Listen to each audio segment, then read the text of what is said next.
مولانا فضل الرحمان صاحب.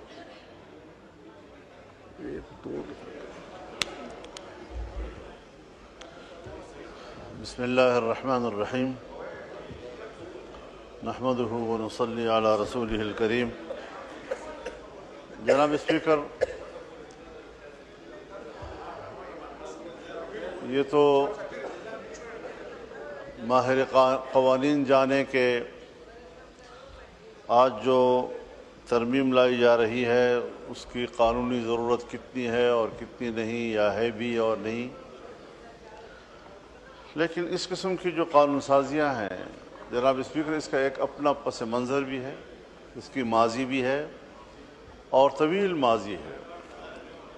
دہشت گردی کے حوالے سے، دہشت گردی کے خلاف جنگ یہ صرف پاکستان میں نہیں عالمی سطح پہ شروع ہوئی تھی، اور دہشت گردی کے خلاف جنگ کی قیادت امریکہ بہادر خود کر رہا تھا، اور پاکستان کی مشرف گورنمنٹ نے اس اتحاد کا حصہ ہونے کا فیصلہ کیا تھا.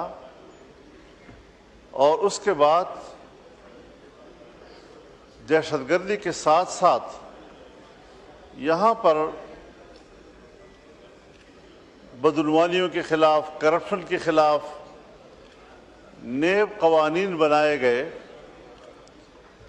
مجھے تعجب اس بات پر ہے کہ کبھی کسی قانون دان نے یا کبھی کسی پارلیمنٹیرین نے اس تمام تر تاریخ اور اس تمام تر ماضی میں، اس تمام تر قانونی چارہ-جوئیوں میں اس نقطے کو کبھی دیکھا ہے کہ ہم نے اس قانون سازی کے تحت پاکستان کے ہر فرد کو، پاکستان کے ہر شہری کو پیدائشی مجرم قرار دے دیا ہے. پاکستان کا ہر شہری اس وقت پاکستان میں مجرم ہے. حکومت اور ادارے جب چاہیں بغیر پوچھے کسی شخص کو بھی گرفتار کر سکتی ہیں، اور گرفتار کر لینے کے بعد پھر اس کو ثابت کرنا ہوگا کہ میں گناہگار نہیں ہوں. یہ شریعت کے لحاظ سے کہاں ہے، یہ انسانیت کے لحاظ سے کہاں ہے؟ اس کا نشانہ صرف پاکستانی قوم کو کس طرح بنا دیا گیا ہے. اور پھر ہماری طرح کے کچھ کمزور ممالک، ترقی پذیر ممالک، ان کے کچھ حوالے بھی دیے جاتے ہیں کہ یہ قانون فلاں ملک میں ہے. غلط قانون کو بطور نظیر پیش نہیں کیا جا سکتا. آپ جانتے ہیں کہ کتنے ممالک ہیں دنیا میں کہ اسی طرح کی غلط قانون سازیوں اور عدالت کے غلط فیصلوں کے نتیجے میں ہمارے قانون اور ہمارے فیصلے بطور نظیر پیش نہیں کیے جا سکتے. ان عدالتوں نے بھی پابندی لگائی ہوئی ہے، ان پارلیمنٹوں نے بھی پابندی لگائی ہوئی ہے. ہم کہاں جا رہے ہیں؟ میں بتانا چاہتا ہوں، ایک شخص کو گرفتار کیا گیا خفیہ رپورٹ کی بنیاد پر اپنے گاؤں سے 15-16 کلومیٹر دور، اور لگا دیا کہ جی اس کے گھر سے اسلحہ پکڑا گیا. بھائی تم گھر میں گئے نہیں ہو، تم نے 16 کلومیٹر دور اس کو پکڑا ہے، ایک دکان میں پکڑا ہے اس کو، گھر سے برآمد ہو گیا اسلحہ. اس طرح کی جھوٹ بولے جاتے ہیں.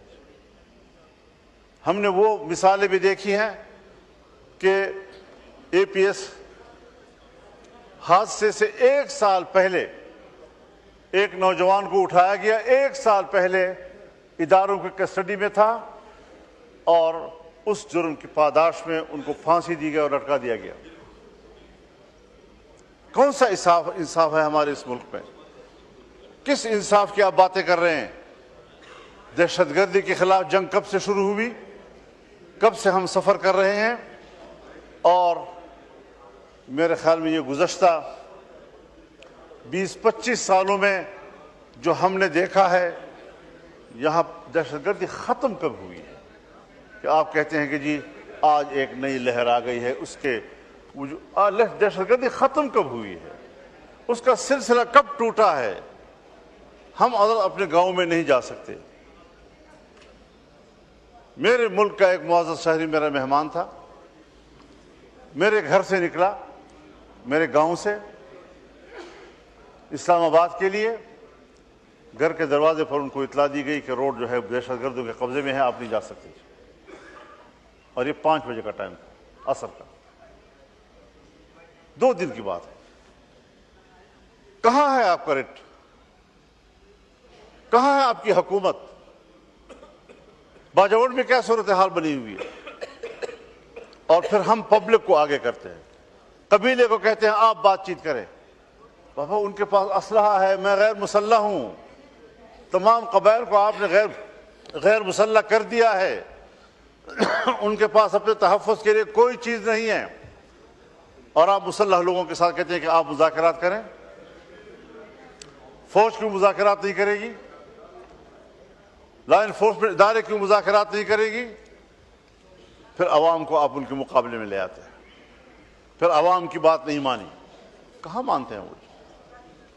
لہٰذا اسٹریٹجی بناؤ، کوئی سلیقے سے بناؤ، کوئی طریقے سے بناؤ، اور اس پر ایک باقاعدہ پارلیمانی کمیٹی کا اجلاس بلاؤ، مشورہ کرو کہ کیا صورتحال بن سکتی ہے۔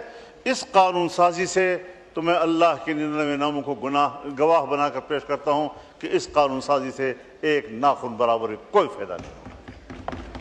کرتے جاؤ قانون سازی، کرتے جاؤ قانون سازیاں، اور کرتے جاؤ قانون سازیاں۔ اس پارلیمنٹ کی بھی کوئی اہمیت نہیں ہے، اس کی قانون سازی کی کوئی اہمیت نہیں ہے۔ ایک قانون بنتا ہے، دباؤ آتا ہے، آپ اس میں ترمیم کرتے ہیں۔ آپ نے نیب کی قانون میں ترمیم کی، اس کے بعد پتہ نہیں پھر کون کون سے راستوں سے آپ نئی قانون سازی کے تحت وہی کوئی چیزیں لاتے ہیں۔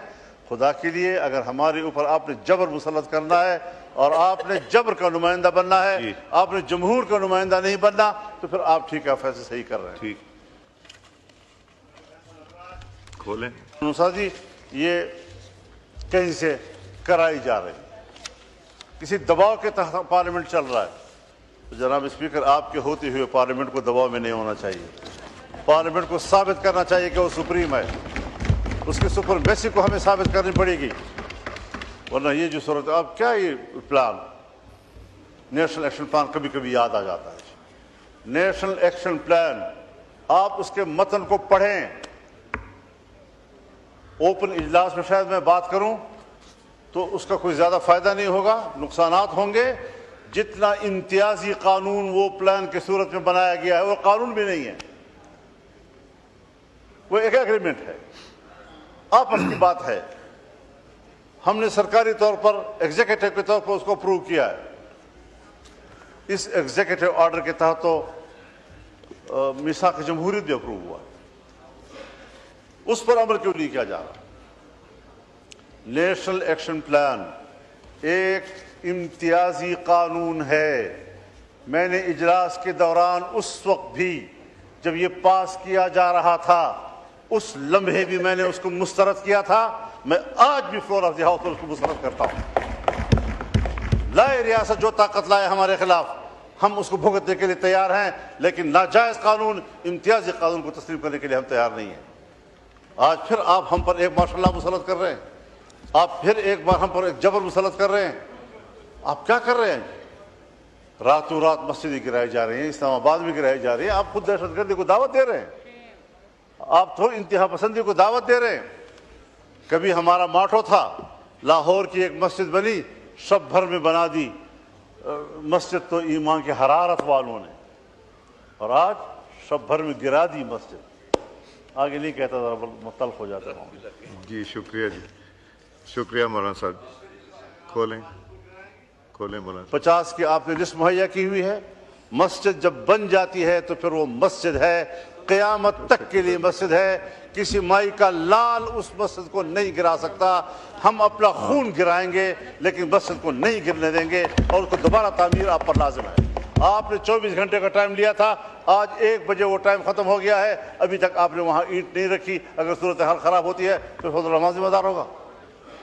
میں تو یہاں تھا بھی نہیں، یہ وقوع ہوا، لوگ اشتعال میں آئے، لوگ جمع ہو گئے، وہاں پر پہنچ گئے، نمازیں پڑھائی جا رہی ہے، اور قرآن کریم کو بھی آپ نے باہر نہیں نکالا کہ قرآن کریم کے نسخے باہر رکھ کر آپ مسجد گرائیں۔ آپ کو اتنی جلدی تھی کہ قرآن کریم کو بھی زمین میں دھسا دیا گیا۔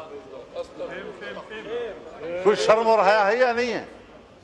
آپ قرآن کریم کو دفنائیں، اور پھر اتنی جلدی میں وہاں پر درخت بھی کھڑے کر دیے، راتوں رات درخت بھی تھے، یہاں کوئی مسجد تھی ہی نہیں۔ امینڈمنٹ پہ آ جائیں پلیز۔